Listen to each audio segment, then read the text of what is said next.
એવું છે કે ભાઈ 4 એક દિવસ પહેલા અહીંયા એક બનાવ બન્યો કે અહીંયા કોઈ દારૂનો ધંધો કંઈક કોઈ કરે છે. ત્યાં આગળ અમારે એક સમાજ સેવક ગૌ રક્ષક અહીંયા રહે છે. તો એનો કે આ દારૂના ધંધા બાબતે કંઈક વિરોધ કરતો હતો એક છોકરો એના બાબતે. તો એમનું આ ઘર્ષણ ચાલ્યા કરતું.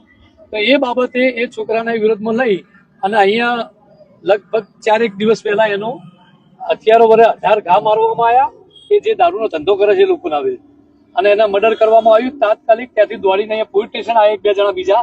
તો પોલીસ સ્ટેશનમાં કહેવામાં આવ્યું કે ભાઈ એ સ્ટાફ પૂરતો નથી. સ્ટાફ પૂરતો નથી તો માનવતા તો છે ને, તો ત્યાં આગળ પહોંચવું છે ને 2-4 જણા જે બી હોઈએ તો ત્યાં જતા જતા છોકરાનું મર્ડર થઈ ગયું ને એના કરતા વિશેષ આક્રોશ એ વાતનો છે કે મર્ડર કરી અને યુપીમાં ના બને એવો અહીંયા ગુજરાતની અંદર મર્ડર કરીને એના પર કૂદીને બતાવવું એટલો બધો ભયાનક ફેલાવો કે ભાઈ આ વિસ્તારની અંદર અહીંયા અમે કરીએ છીએ કરવાના કોઈ અમારું કોઈ બગાડી લેતું નહીં. એટલે જે વિરોધ કરે એનું આ વિસ્તારની અંદર પોલીસ સ્ટેશનની સામે અમને તો એટલા સુધી જાણવામાં આવ્યું છે કે ભાઈ શેફર કોઈ કરીને છે, શેફર મકરાણી કરીને પોલીસ વાળો છે જે પહેલા અહીંયા હતું, અહીંયા નોકરી કરતો હતો, અત્યારે ક્રાઇમમાં છે.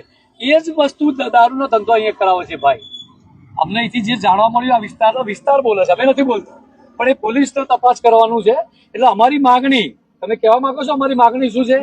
તો અમારી માગણી ગુજરાતના દરેક યુવાનો માટે જે બનાવ બને છે જેના ઉપર, અને અમારી સમાજના દીકરા માટે નહીં પણ દરેક સાથે જે લોકો સાથે બનાવ બને છે આ મર્ડર કેસ કે જાહેરમાં મારવામાં કે ભાઈ આ જે બી આપણા હોમ મિનિસ્ટર કહેતા હોય છે કે ભાઈ ચમરબંધીમાં છોડવામાં નહીં આવે, તો અમારી માગણી એક જ છે કે ભાઈ સૌ પહેલા તો મર્ડર કેસ દાખલ કરવામાં આવે. મર્ડર થી જે એવું છે કે ભાઈ 4 દિવસ પહેલા દારૂ પકડાય છે, બનાવ બન્યો પકડવામાં નથી આવતા અને પાછા 4 દિવસ પછી મર્ડર કરે છે. એટલે એ લોકો આગળ અમારે પોલીસ, એટલે અમારી માગણી પહેલા તો સૌ પહેલા તો મર્ડર દારૂના ધંધા બાબતે કંઈક વિરોધ કરતો